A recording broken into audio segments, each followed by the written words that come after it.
A finales del siglo XII, las tierras de la antigua Septimania visigoda están en manos de una serie de príncipes que están reforzando su poder frente a los capetos, ocupados en resolver sus propios conflictos contra sus poderosos vecinos del norte, Inglaterra y el Imperio Germánico. La posesión de estas tierras se divide entre los Plantagenet, señores de Aquitania, el rey de Aragón, los Trencabel, vizcondes de Béziers y Carcassona, y los condes de Tolosa. La corona de Aragón controla la montaña pirenaica, Aragón, Cataluña y una parte de la Provenza. Al desposar a María de Montpellier en el año 1204, Pedro II de Aragón se convertirá también en señor de Montpellier. Desde el año 1061, las posesiones de los Trencabel comprenden los 3 vizcondados de Béziers, Agde y Nîmes, y los 2 condados de Carcassona y Rassés.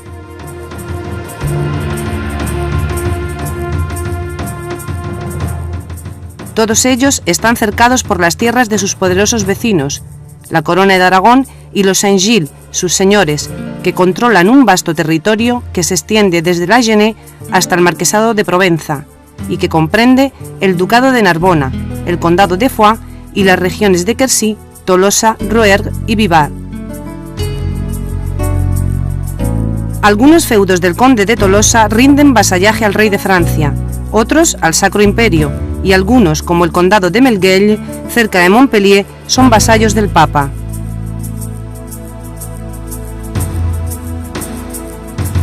Estas tierras del sur son también las de los trovadores, que en lengua oc cantan la fin amor, el amor cortés, y celebran la parage, es decir, la igualdad de oportunidades para todos los corazones nobles. Defensores de un amor sublime, dan especial valor a la mujer, y por lo menos en este punto, se identifican con los valores espirituales que serán propios de los cátaros, con los que frecuentemente coinciden en los mismos lugares de vida.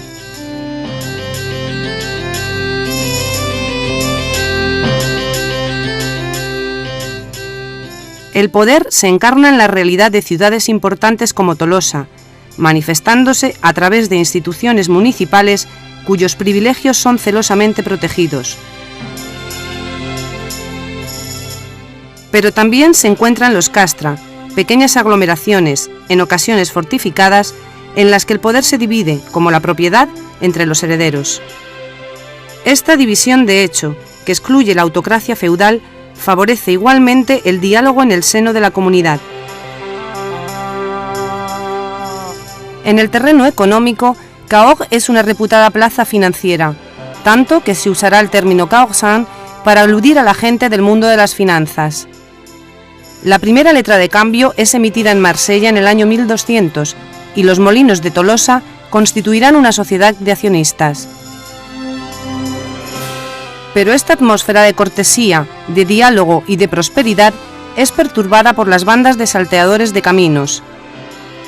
Vascos y aragoneses, que es como son denominados, provocarán un clima de inseguridad en estas tierras de la lengua oc, en las que radicará el catarismo.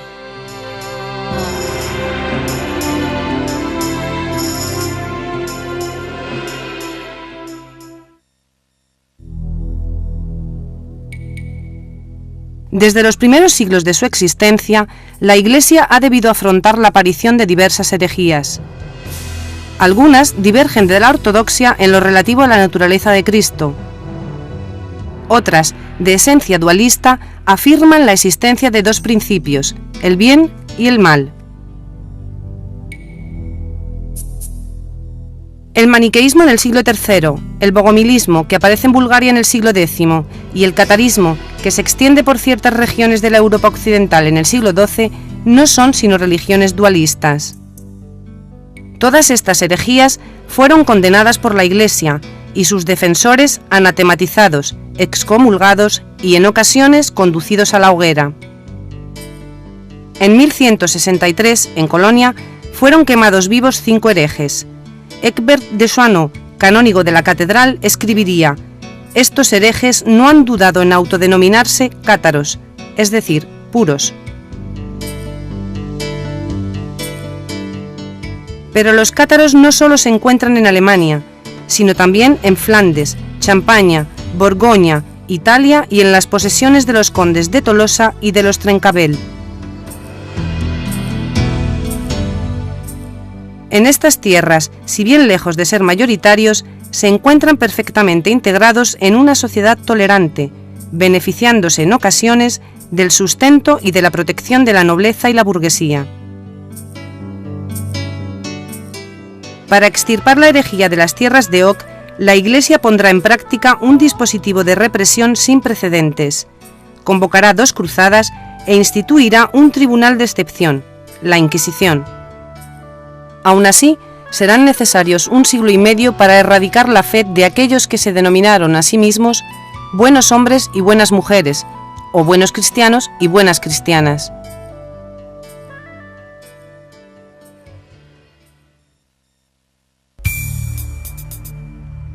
La religión cátara se conoce gracias a las relaciones de los interrogatorios de la Inquisición y a los tratados destinados a refutar su doctrina. Del mismo modo, es accesible por medio de escritos apócrifos tales como la Interrogatio Joannis o la Visión de Isaías, así como por los tratados teológicos y sacramentales del catarismo. Finalmente, han de tenerse en cuenta también los evangelios, pues estos constituyen su referencia permanente, ya que el catarismo no es sino un cristianismo dualista. Frente a la Iglesia de Roma, que ellos consideran descarriada y que denominan la Iglesia de los Lobos, los cátaros creen encarnar la verdadera Iglesia de Dios. Para ellos existen 2 creaciones, la del bien, obra de Dios, y la del mal, la de la nada, la del mundo visible y el tiempo. Estas 2 creaciones o principios se funden en el ser humano. Su alma inmortal está encerrada en la prisión carnal que constituye el cuerpo. Consideran que Cristo no vino a la tierra para lavar el pecado original, sino para revelar a los hombres la vía de liberación que permitirá a las almas, desviadas por el principio del mal, volver al reino de Dios. Esta vía de liberación no es otra que el bautismo por el Espíritu, el único sacramento practicado por los cátaros, el que Jesús concedió a los apóstoles. El Padre Nuestro es la única plegaria que rezan los cátaros. Rechazan la Eucaristía y la cruz, expresión y símbolo de un suplicio que consideran supuesto. Igualmente, refutan el principio del libre albedrío. El hombre no puede elegir entre el bien y el mal, y por lo mismo, todas las almas están llamadas a conocer algún día la salvación eterna. Para ello, las almas deben estar puras, liberadas del mal por medio del bautismo. Si no lo están o no lo están lo suficiente, se reencarnarán en una nueva túnica de piel. Para los cátaros, los verdaderos pecados son aquellos que conciernen al alma, aquellos que Cristo condenó en el Sermón de la Montaña: asesinato, adulterio, robo, perjurio y blasfemia. Sin autoridad suprema, la Iglesia cátara tiene unas estructuras flexibles. Está organizada en episcopados, circunscripciones geográficas, cada uno de los cuales está dirigido por un obispo. Cada obispo está asistido por un hijo mayor, su sucesor designado, y un hijo menor, que a su vez es el futuro sucesor del mayor. El obispo es un perfecto entre los perfectos, designado por sus pares. El perfecto o buen cristiano ha recibido el bautismo, el consolament, y por ello se ha comprometido a no caer jamás en el pecado. Así, se ha convertido en clérigo de la Iglesia cátara y puede, a su vez, prodigar el consolament. El buen cristiano ha hecho también votos de orden monástico. No puede ingerir alimentos de origen animal, salvo el pescado. Está obligado a ayunar y debe abstenerse de toda relación sexual. Del mismo modo, ha de vivir en comunidad y, de hecho, ha de desplazarse acompañado de sus socios, otro perfecto. El buen cristiano debe trabajar, desarrollando alguna actividad en los talleres de que dispone cada casa cátara. Existen también mujeres perfectas, cuya vida es más sedentaria. En sus casas educan a las jóvenes y dan refugio a las mujeres que se encuentran solas. La masa de fieles se compone de creyentes, laicos que se encuentran todavía sometidos al principio del mal, al pecado, y que tratan de acercarse al estado de pureza de los perfectos. A su muerte recibirán el consolament del moribundo, ritual que les permitirá esperar un buen fin, es decir, conseguir la reencarnación del alma en un cuerpo más apto mediante el cual obtener una nueva oportunidad de salvación. El contacto carnal es pecado mortal para el perfecto y está igualmente condenado en el matrimonio y fuera de él. Pero en tanto que pecado cometido por el simple creyente, aún sometido al principio del mal, se beneficia de circunstancias atenuantes. Se trata, en efecto, de un mal necesario, pues proporciona nuevos cuerpos para las almas en busca de reencarnación. Los creyentes asisten a las prédicas de los perfectos y les presentan sus respetos mediante el mellorament o mejoramiento, práctica que incluye 3 reverencias o genuflexiones y que constituye al tiempo una solicitud de bendición. A menudo, perfectos y creyentes comparten la comida. En estas ocasiones, los buenos hombres bendicen el pan, que convertido así en pan supersubstancial, es símbolo del alimento espiritual y se distribuye entre los comensales. Otro rito cátaro es el aparellament, confesión pública a la cual se somete una comunidad cátara. El beso de la paz clausura las ceremonias, se intercambia entre los perfectos y los creyentes y remarca la comunidad de espíritu de la asamblea. De esta religión que hace gala de su desprecio por el mundo terrenal, apenas si se han conservado vestigios materiales. Ninguna iglesia, ninguna imagen, solamente algunos símbolos aislados, de difícil interpretación, que jalonan el espacio en que arraigó antes de ser perseguida.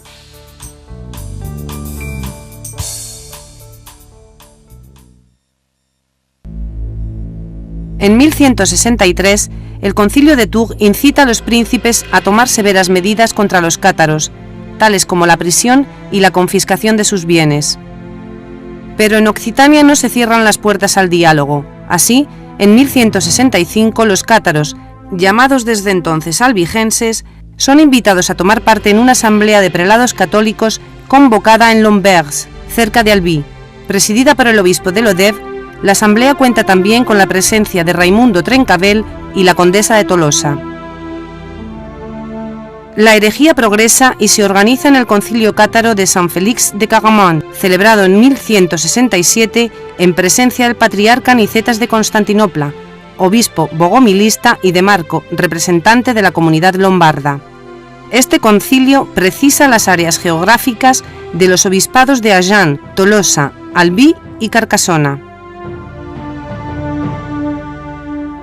En 1177, Raimundo V de Tolosa, preocupado por la expansión de la herejía en sus tierras, reconoce su impotencia en una carta enviada al cabildo de Citeaux.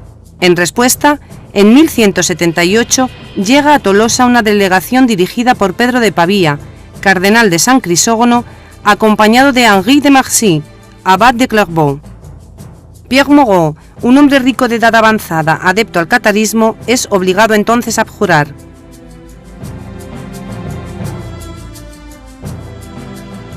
Un año después, el Tercer Concilio de Letrán decide recurrir al brazo secular, anunciando el inicio de la represión en tierras occitanas. En 1181, ya convertido en cardenal de Albano, Henri de Marcy regresa a Lauragais a la cabeza de una pequeña tropa para asediar Labourg. Allí se hace entregar 2 cátaros, entre ellos el obispo de la iglesia de Tolosa, que son obligados a abjurar. Durante cerca de 20 años, las querellas doctrinales parecen remitir, aunque el decreto de Verona de 1184 supone un nuevo azote contra las herejías e invita al clero local a perseguirlas. Pero es el advenimiento del Papa Inocencio III el que marca la reanudación de la lucha sistemática contra el catarismo. Tras un llamamiento dirigido al arzobispo de Auch y ante la escasa colaboración de este y del clero local, el pontífice envía legados a Languedoc y firma en 1199 la Decretal de Viterbo, que ratifica jurídicamente el principio de expropiación de los bienes de los culpables de herejía. El primer legado es su confesor, Rainiero, asistido por Pedro de Castelnau, archidiácono de Maguelón, que en 1203 tomará la dirección de la delegación. En este momento es monje en la abadía de Fontfroid, de la que procede también el hermano que le acompaña, llamado Raúl. En Aragón, el Papa puede contar con la colaboración de Pedro II, rey cristiano que había condenado a muerte a los herejes de su reino en 1198, en Gerona. Pero en 1204, el rey de Aragón matiza su posición.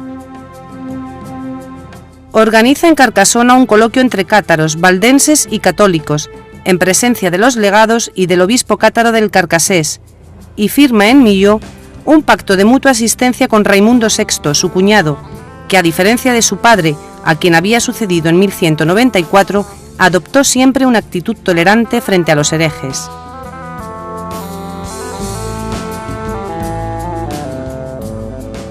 Inocencio III refuerza ahora la presencia de Citeaux en la solución de la crisis albigense, considerada negotium pacis et fidei, y designa como nuevo legado a su abad, Arnaud Amaury.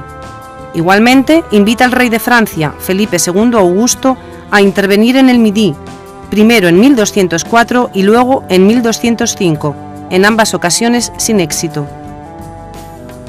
En 1206, 600 cátaros participan en un concilio en Mirepoix y piden a Raimundo de Pégueil que prepare la defensa del castillo de Montsegur. En ese mismo año, el obispo de Osma y su viceprior, Domingo de Guzmán, se encuentran en Montpellier con los desalentados legados del Papa, a quienes aconsejan combatir la herejía en su propio terreno, renunciando al aparato que les rodea. Predicando con el ejemplo, despachan el suyo propio y acompañan a los legados en su periplo apostólico, a pie y viviendo de la limosna. En Servian, Béziers y Verfeil, sus prédicas obtienen resultados esperanzadores. En 1207, Domingo de Guzmán funda un convento de monjes de clausura en Prull, en Lauragais, en el corazón del país cátaro, y en Montreal participa, junto con Diego de Osma, en un coloquio contradictorio con los cátaros, quienes sugieren someter los escritos de ambas partes a la prueba del fuego. El de Domingo, que fue arrojado 3 veces a las llamas, salió intacto de la prueba. En el mismo año tuvo lugar otro debate en Pamiers. En él participaron Fulk, obispo de Tolosa, Diego de Osma, Domingo de Guzmán, los cátaros y los valdenses. Fue en esta ocasión en la que Esclarmonde, perfecta y hermana del conde de Foix, hubo de escuchar: «Señora, vaya a hilar con su rueca, no le corresponde hablar en estas reuniones». En 1216, Honorio III, sucesor de Inocencio III, aprobará la regla de los hermanos predicadores, los dominicos. En 1207, las relaciones entre Inocencio II y Raimundo VI se deterioran. El Papa excomulga al conde, a quien acusa de emplear mercenarios, de no respetar la paz de Dios, de expulsar al obispo de Carpentras y de dar protección a los herejes en sus tierras, que el pontífice amenaza con exponer como recompensa. Una vez más, nuevamente sin fortuna, el Papa solicita la intervención del rey de Francia. En enero de 1208, advirtiendo el peligro, el conde de Tolosa cita a Pedro de Castelnau en Saint-Gilles, con el fin de reconciliarse con la Iglesia. La reunión, agitada, se saldó con un fracaso. El 14 de enero, el legado pontificio fue asesinado en las riberas del Ródano. Raimundo VI es sospechoso de ser el instigador de este asesinato. Inocencio III lanza entonces un llamamiento a la cruzada contra los cátaros, la única cruzada jamás conducida en tierras católicas. Se cumplió así la terrible profecía de Domingo de Guzmán: allí donde no sirva la bendición, servirá el bastón.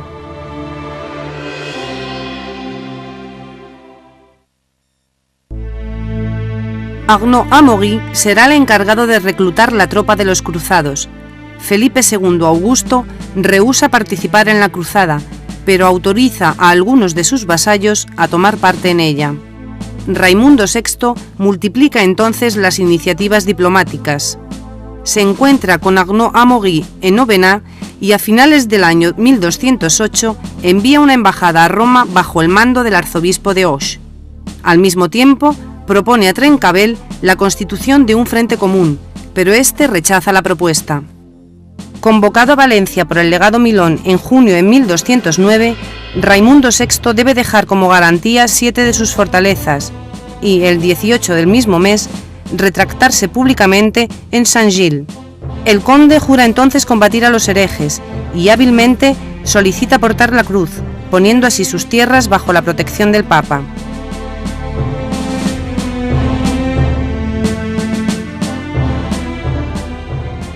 Raimundo Roger Trencabel, vizconde de Béziers y Carcassona, quiere hacer otro tanto, pero el Papa no lo consiente. La hueste, el ejército de los cruzados, es poderosa. El perdón de las faltas cometidas, la proximidad del escenario de las operaciones y la recompensa de las tierras confiscadas constituyen atractivos alicientes para más de un señor. El grueso de la tropa parte de Lyon el 24 de junio de 1209, siguiendo el Valle del Ródano. Se formaron otros dos grupos. Uno de ellos, conducido por el arzobispo de Burdeos y el conde de Auvergne, recorre el Quercy y el Agenais, donde saquean Tonans. El otro, guiado por el obispo de Puy, se suma al primero en Casenoy, donde arde la primera hoguera de la cruzada.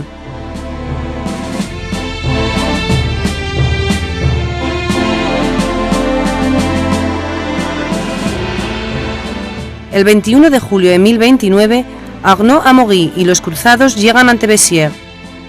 Sus habitantes se niegan a rendirse y a entregar a los cátaros. Algunos intentan buscar una salida para afrontar al ejército. A su regreso no consiguen cerrar a tiempo los pesados rastrillos y contener la horda de mercenarios y truhanes. «Matadlos a todos, que Dios reconocerá a los suyos», dice Arnaud-Amaury a la soldadesca. La villa es saqueada. La matanza prosigue incluso en la casa de Dios. La canción de la cruzada de Guillermo de Tudela nos dice que los cruzados sembraron un salubre terror.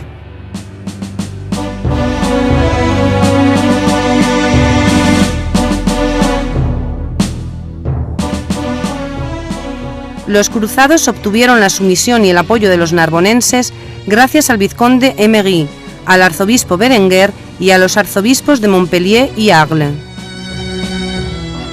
Después, la hueste cabalga hacia Carcassona, a donde se ha retirado Trencabel. Llega ante sus murallas a principios del mes de agosto. El cerco se demora bajo el duro sol del verano y los cruzados son los dueños de los puntos de agua. Tras una tentativa infructuosa de mediación por parte de su soberano, Pedro II de Aragón, Trencabel, obligado a negociar, es hecho prisionero. Su rendición es un enigma. Llegado para parlamentar, se encontrará en una mazmorra en la que morirá de disentería, según unos, o envenenado, según otros, el 10 de noviembre de 1209. Carcassona es tomada, sus habitantes huyen aterrorizados. En el campo cruzado, Raimundo VI ha asistido a la caída de Trencabel como espectador.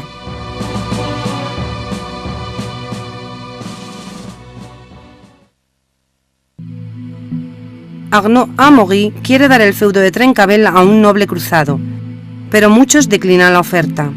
Su servicio en la hueste es solo por un periodo de 40 días. Además, ninguno quiere desposeer a otro señor, por más que haya sido acusado de herejía. Finalmente, uno de ellos acepta, convirtiéndose al mismo tiempo en el director de la cruzada.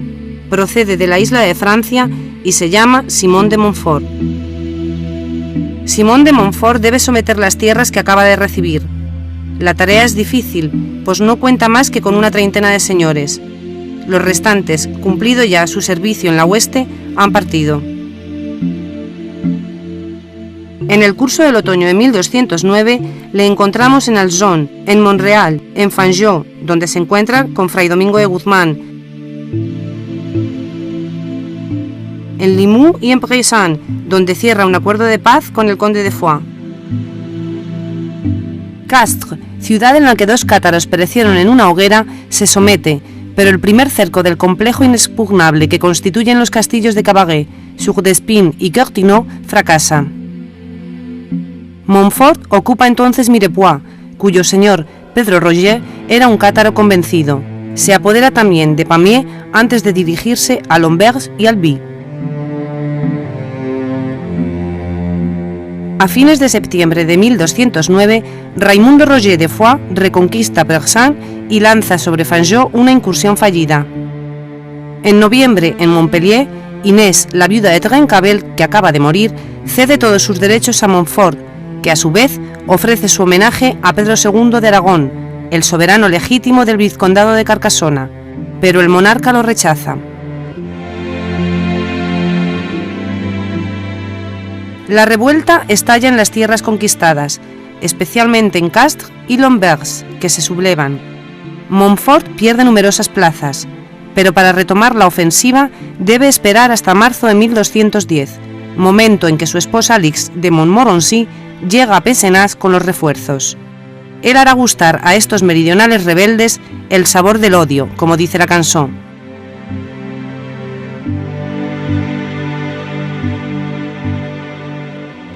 Montfort reprime Bram salvajemente, infligiendo a sus defensores más pertinaces un castigo ejemplar. Hará mutilar a un centenar de prisioneros, ojos arrancados, nariz, orejas y labio superior cortados, haciéndoles conducir hasta las insumisas fortalezas de Cavaguet por un cautivo al que solo habían sacado un ojo. Pese a la dureza de la amenaza, Cavaguet, bien defendida por Pedro Roger y Jourdan de Cavaguet, no se rinde. Después, Montfort se vuelve hacia Minerve. Bombardea la plaza con sus máquinas de guerra, provocando su ruina, y la priva de agua, de modo que Guillermo de Minerve se ve obligado a rendirse tras 5 semanas de sitio. Los cruzados invaden la fortaleza y el 22 de julio de 1210, 140 cátaros prefieren la hoguera a la abjuración.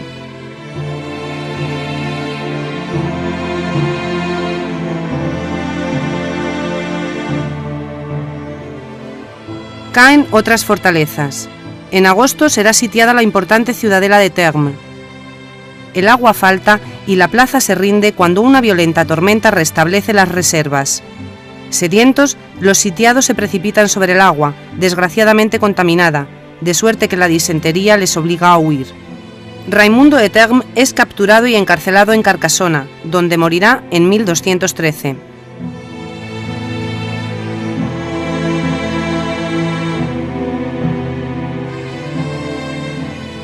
Después es el castillo de Puybert el que se somete a la autoridad del jefe de los cruzados. Los señores meridionales pierden así, uno tras otro, títulos y tierras, convirtiéndose en desposeídos, es decir, en faillites. Tras los 6 primeros meses de 1211, Raimundo VI se encuentra completamente aislado. En efecto, en enero de dicho año, una conferencia reúne en Narbona y después en Montpellier a los legados del Papa, Arnaud Amaury, Thedis, Raimundo d'Uzès, los señores del Mediodía y Simón de Montfort. En esta ocasión, Pedro II se hace garante de la neutralidad del conde de Foix y termina por aceptar el homenaje de Montfort, concertando el matrimonio de su hijo Jacques con Amicie, la hija del jefe de la cruzada. Raimundo VI, indignado, rechaza las inaceptables condiciones que los legados quieren imponerle. Será excomulgado el 6 de febrero, estado en el que permanecerá hasta su muerte.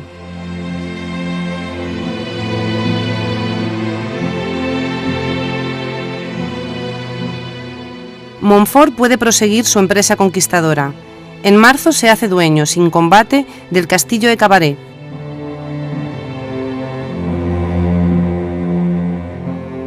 Ahora debe someter la Bourg.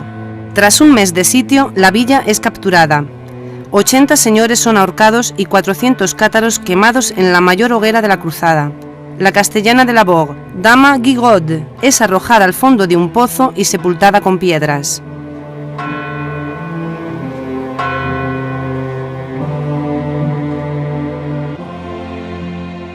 Algunos días más tarde, Puylaurens es ocupado y unos 60 cátaros son quemados en el burgo de Cassés. En mayo, Balduino, el hermano de Raimundo VI, entrega la plaza de Montferrand a Montfort. Esta traición se explica por la fragilidad de los lazos que unían a los dos hermanos. Mal dotado en tanto que segundogénito, Balduino jamás dio prueba de entusiasmo por la causa occitana. Raimundo VI nunca le perdonará y le hará ahorcar sin piedad en Montauban el 17 de febrero de 1214.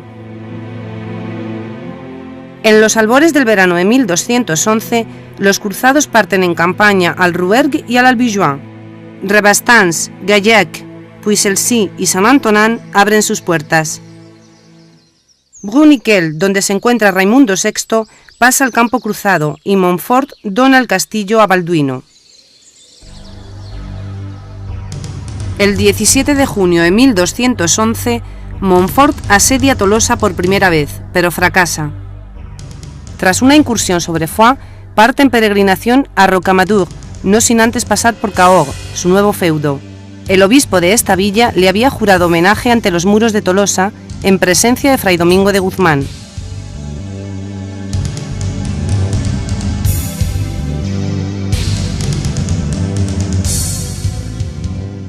Mientras Raimundo VI y sus vasallos reúnen una tropa en Lauragais, Montfort se recluye en Castelnaudary. La batalla, en septiembre de 1211, es de resultado dudoso, pero cada bando reivindica la victoria. Montfort pasa la Navidad en Castres, antes de comenzar la campaña de 1212, porque ninguna plaza es conquistada de modo definitivo. Caussac, Gaillac, Rabastens y Montaigu caen o recaen en marzo. En abril y mayo les llega el turno a Hautpoul, Puy-Logans, Saint-Marcel, La Guépie y Saint-Antonin. Durante el verano, los cruzados se apoderan también de Penn-d'Agenais y Bigon, en el Perigord. La toma de Moissac en Quercy tiene lugar en este momento.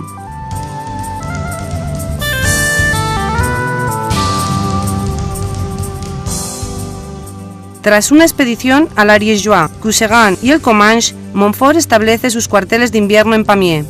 Es aquí donde redacta los estatutos de Pamiers, que en 46 artículos fijan los usos y costumbres de las tierras conquistadas. A fines de este año de 1212, Montfort puede estar satisfecho. Solo Tolosa y Montauban escapan a su control.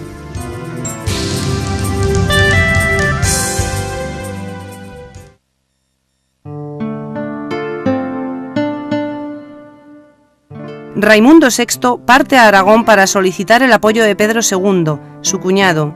Este último, reciente y flamante vencedor de los almohades en la batalla de las Navas de Tolosa, el 12 de julio de 1212, convence al Papa para poner fin a la cruzada, pero en enero de 1213, en el concilio de Lavaux, el partido de los halcones bloquea el proceso de paz.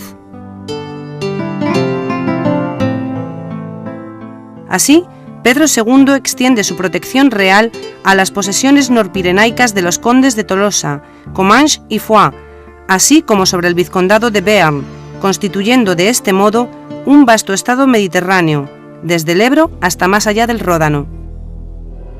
Esta soberanía comporta una ayuda militar. Las tropas de Pedro II se unen ahora a las de sus vasallos ante Muguet, ocupada por los cruzados.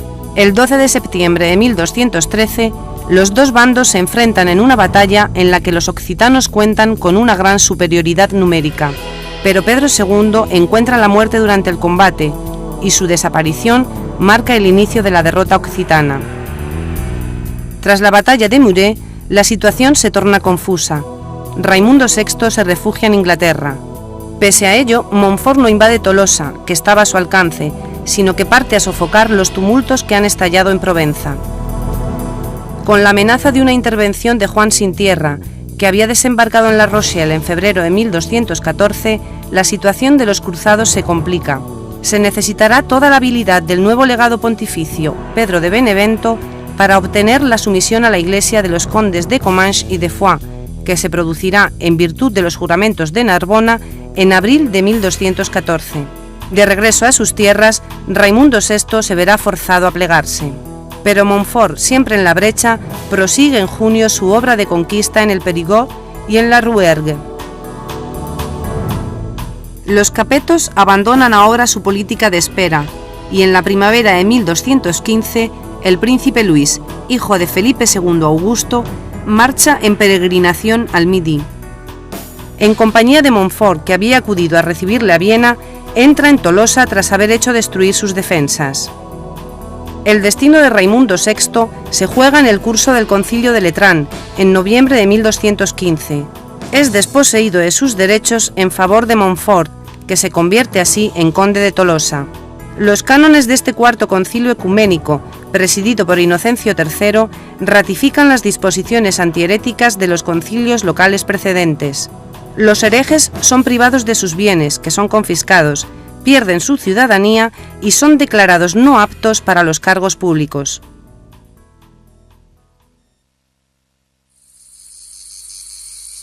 El retorno de los Raimundos, padre e hijo, que desembarcan en Marsella en enero de 1216 para encontrarse en Aviñón, hace nacer en toda la Provenza un sentimiento de esperanza, reanimando así el patriotismo occitano. Mientras que Simón de Montfort se hace confirmar su título de conde de Tolosa en París ante Felipe II Augusto y Raimundo VI recluta tropas en Aragón, Raimundet entra exultante en Beaucaire, donde una guarnición cruzada, atrincherada en la ciudadela, se niega a rendirse.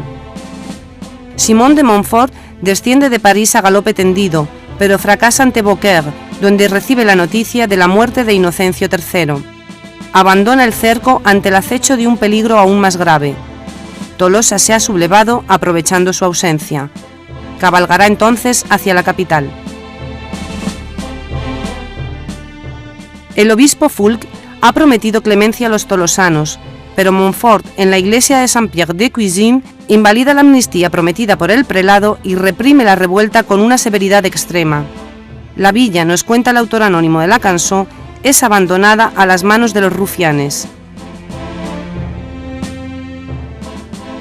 Después, Montfort se dirige a Tarbes para establecer su soberanía sobre la Bigorra.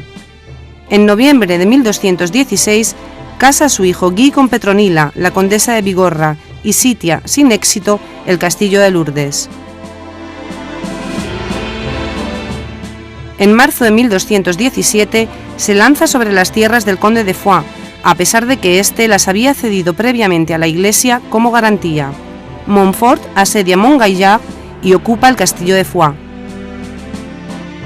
En mayo restablece el orden en los Corbières y recibe la sumisión de Guillermo de Pérepertus. Después parte a guerrear al Valle del Ródano, cerca de Viviers, Montélimar y Crest.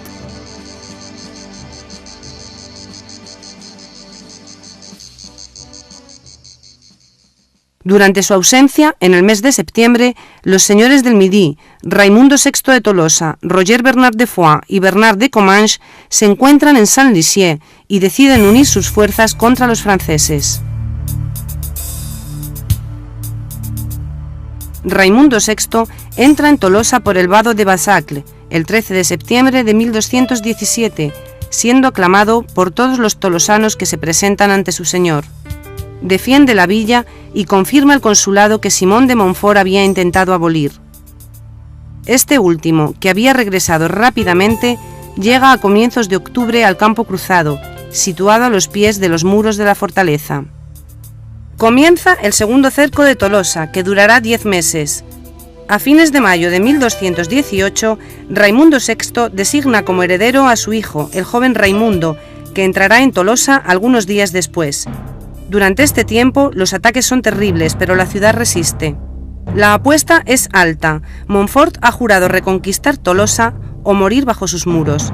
El 25 de junio de 1218, la lucha es encarnizada, y Guy de Montfort, el hermano de Simón, es herido por una ballesta. Montfort acude junto a él. Desde lo alto de las murallas, un grupo de mujeres dispara una catapulta contra los cruzados. Una piedra golpea el brillante yelmo de Montfort, rompiéndole el cráneo. Simón se derrumba. Un canto se eleva en Tolosa. Montfort ha muerto. Viva Tolosa gloriosa y poderosa. Tornan la paratge y el honor.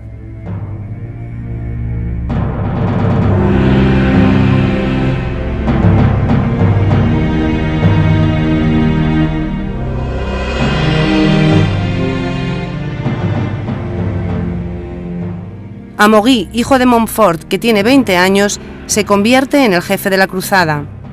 Tras un último combate de los cruzados, el sitio de Tolosa es levantado el 25 de julio de 1218. Montfort es enterrado en Carcassona. Para el bando occitano, en el que se afirma la autoridad de Raimundo el Joven, ha llegado la hora de la reconquista. El conde de Comminges, Bernardo IV, derrota a los cruzados en Mellán. Raimundo VI restablece su poder sobre la Genée, el Quercy, el Rouergue y el Bajo Languedoc. A comienzos de 1219, en Bachiège, en una ordenada batalla, los meridionales vencen a los franceses. El Papa Honorio III persuade finalmente a Felipe II Augusto para que envíe a su hijo en ayuda de la cruzada. El príncipe Luis se reúne con Amaury de Montfort el 3 de junio de 1219 en Marmande, que es saqueada.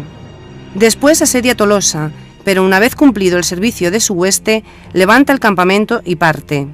Amaury de Montfort ve cómo se desmorona el dominio conquistado por su padre. Para salvarlo, se lo ofrece al rey de Francia, pero este no reacciona, como tampoco lo hará algún tiempo después ante la carta de sumisión que le envía en junio de 1222 el futuro Raimundo VII, 2 meses antes de la muerte de su padre.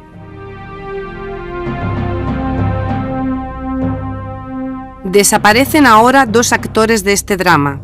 Raimundo Roger de Foix, en marzo de 1223, tras haber liberado Mirepoix, y Felipe II Augusto, el 14 de julio. En enero de 1224, el armisticio de Carcassona ratifica la derrota de Montfort. El joven Trencabel, hijo de Raimundo Roger de Trencabel, muerto en las prisiones de Carcassona en noviembre de 1209, regresa del exilio y recobra su feudo durante unos años.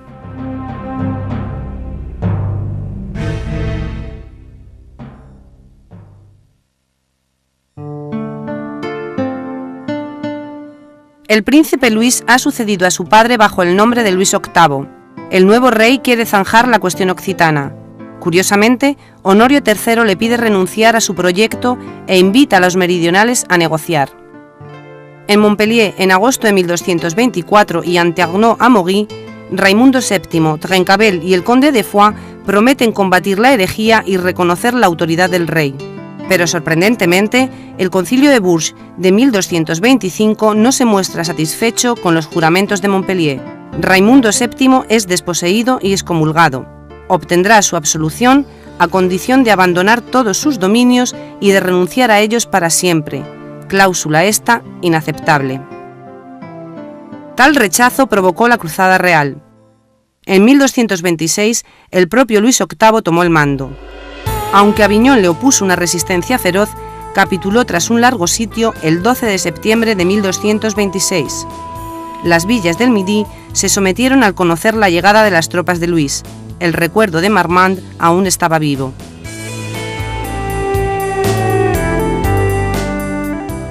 En el momento en que se inicia la Cruzada Real, la Iglesia cátara está bien implantada en el Languedoc. Cavaret se ha convertido en uno de sus santuarios, y en el Concilio de Pieux de 1226, un centenar de prefectos, reunidos en torno a Guillabert de Castres, deciden crear el nuevo obispado cátaro de Rasres entre el de Carcassés y el tolosano.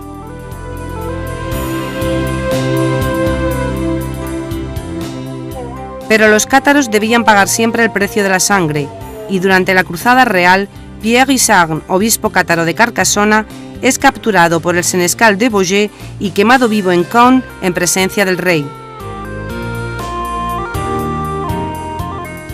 Este último, enfermo, renuncia a atacar directamente Tolosa y decide volver a la isla de Francia por el macizo central. Muere en Montpensier el 8 de noviembre de 1226. No tenía más que 39 años. Al punto, su hijo, el futuro Luis IX, es consagrado en Reims, aunque su madre, Blanca de Castilla, será la regente. En Languedoc, los focos de resistencia se mantienen todavía, como en Limoux, donde han encontrado refugio el conde de Foix y Trencabel, ambos excomulgados. Durante el verano de 1227, el ejército real conducido por Gambert de Beaujeu masacra la población de la Bessette, y en mayo de 1228, en Castelsarrasin, Raimundo VII consigue una aplastante victoria sobre las tropas reales, que poco después asedian Tolosa y arrasan los cultivos. Pese a no haber sido vencido, Raimundo VII prefiere negociar. Así, se cierran los acuerdos preliminares a la firma del Tratado de Meaux, entre el conde de Tolosa y Blanca de Castilla. Por el Tratado de París de abril de 1229, que completa las disposiciones del de Meaux, Raimundo VII se compromete a combatir la herejía en sus dominios, a expulsar a los mercenarios, a servir 5 años en Tierra Santa y a casar a su hija Juana, de 9 años, con Alfonso de Poitiers, el hermano del futuro rey.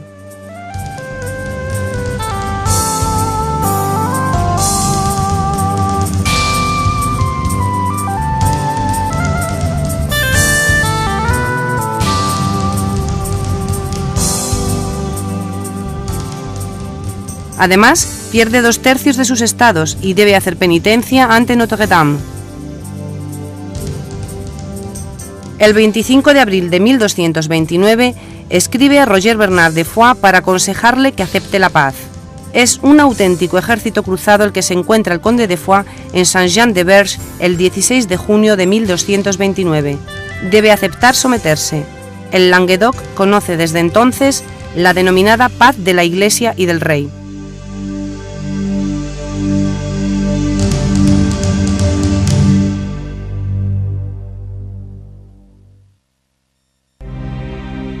En aplicación del Tratado de Meaux, el cardenal de Santange convoca en noviembre de 1229 el Concilio de Tolosa, que establece las modalidades de represión de la herejía sobre el terreno. La fundación de la Universidad de Teología en Tolosa obedece fundamentalmente a esta decisión. Por su parte, Raimundo VII persigue sus objetivos: recuperar sus bienes y títulos, asegurar la continuidad de su dinastía y dar una sepultura cristiana a su padre. Pero el poder religioso le reprocha continuamente su tibieza en la lucha contra los herejes. Debe dar muestras de buena voluntad y por ello, el 20 de abril de 1233 promulga en Tolosa un edicto contra los cátaros. En este mismo año, el Papa Gregorio IX confía a los hermanos predicadores la dirección de la Inquisición, hasta la fecha en manos de los obispos. Los excesos cometidos por sus tribunales le valen la firme y declarada oposición de Raimundo VII, así como la hostilidad de poblaciones como Albi, Narbona, Cordes y sobre todo Tolosa.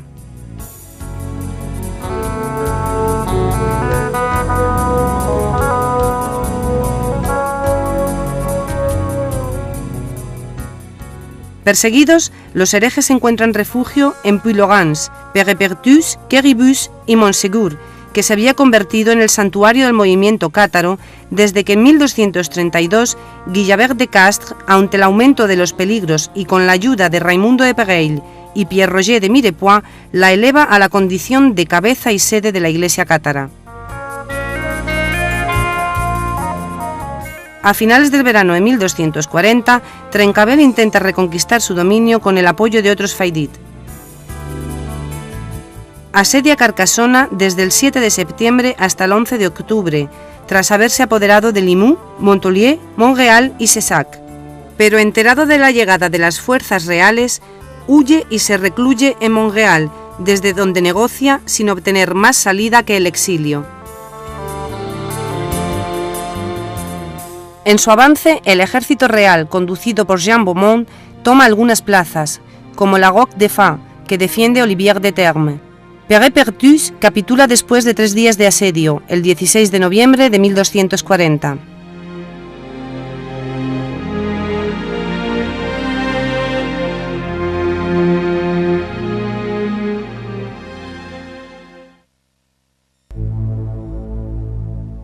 Raimundo VII no ayuda a Trencabel, pero tampoco colabora, por supuesto, con Luis IX, quien le reprocha su actitud.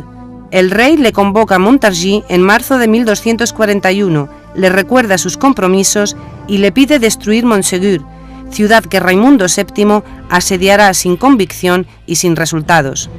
En realidad, al mismo tiempo, Raimundo está fomentando una coalición contra la corona de Francia junto con Hugo de Lusignan, conde de la Marche, y Enrique III de Inglaterra, quien desembarca en Royan el 20 de marzo de 1242.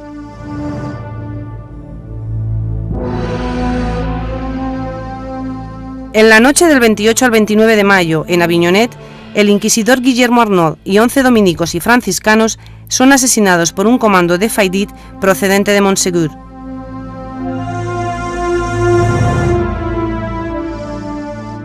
Soplan vientos de revuelta en el Midi. Raimundo VII es excomulgado y la coalición en la que él participa activamente se derrumba tras la batalla de Taillebourg, en julio de 1242. Definitivamente vencido, se somete a Luis IX y firma la paz de Logis en enero de 1243.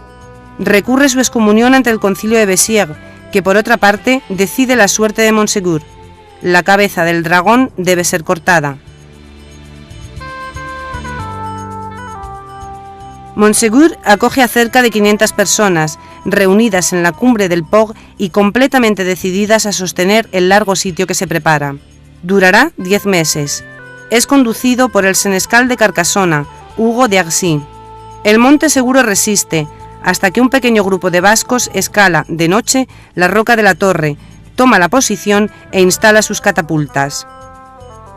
Desde entonces, la situación de los asediados se torna insostenible, y el 2 de marzo de 1244, Montsegur capitula. El último foco de resistencia frente a los cruzados franceses ha caído. Tras una tregua de 15 días, los cátaros que se niegan a abjurar de su fe son condenados, y el 16 de marzo, más de 200 de ellos mueren en una hoguera levantada al pie del Port.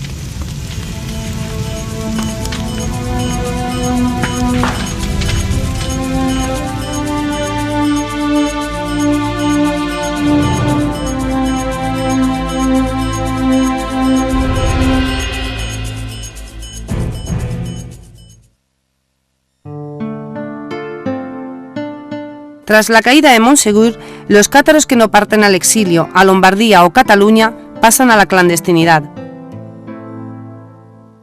El final de la vida de Raimundo VII lleva la marca de su derrota. Trata de casarse para tener un heredero que pueda salvar su dinastía. Del mismo modo, participa en una peregrinación a Santiago de Compostela. En Agen, en 1249, hace perecer en la hoguera a 80 cátaros. Un último gesto cruel e inútil. Él morirá en ese mismo año en Millau, cuando se disponía a partir a Tierra Santa. Será enterrado en Fontevraud. Alfonso de Poitiers, hermano de Luis IX, que se había casado con su hija Juana en 1237, se convierte en conde de Tolosa. En 1246, Trencavel ha abandonado definitivamente sus derechos a la corona de Francia. Solo resta el Fenouillet, donde resisten 2 fortalezas, pero Puylaurens termina por rendirse y Quéribus depone las armas en 1255. Por el Tratado de Corbeil de 1258, el rey de Aragón renuncia a su soberanía sobre todas las tierras situadas al norte de la Glie. Cuando Juana y Alfonso de Poitiers mueren en 1271 sin descendencia, todo el Languedoc pasa a formar parte del Reino de Francia. La herejía perseguida vive sus últimos episodios dramáticos. El 13 de febrero de 1278, en Italia, en la arena de Verona, son quemados 200 herejes capturados en 1276 en Sirmione. En Languedoc, a partir de 1284, la Inquisición persigue a los herejes en Cordes, Albi y Carcassona. En 1302, una voz se eleva para proteger a los habitantes de estas villas de los abusos de los inquisidores. Es la del franciscano Bernard de Lisieux. La tortura y la prisión le silencian en 1318.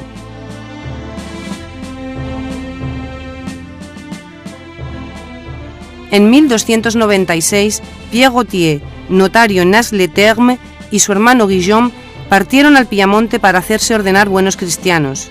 De regreso, ambos predicaron y consolaron por los caminos de Rassés y Sabartés, especialmente en Arques y Montaigu. Pero la Inquisición continuaba su siniestra labor. En 1305, 10 habitantes de Arques, asustados, se presentan ante Clemente V en Lyon, para abjurar y obtener su perdón.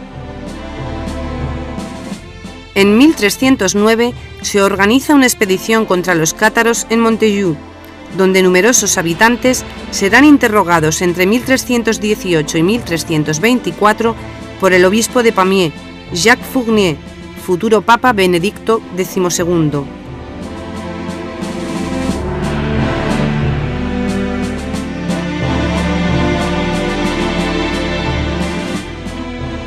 Los hermanos Autier mueren en la hoguera en 1310. Y Guillermo Belibast, el último perfecto conocido, capturado en virtud de una traición, es condenado a la misma pena en 1321, en Villerouge-Termenès.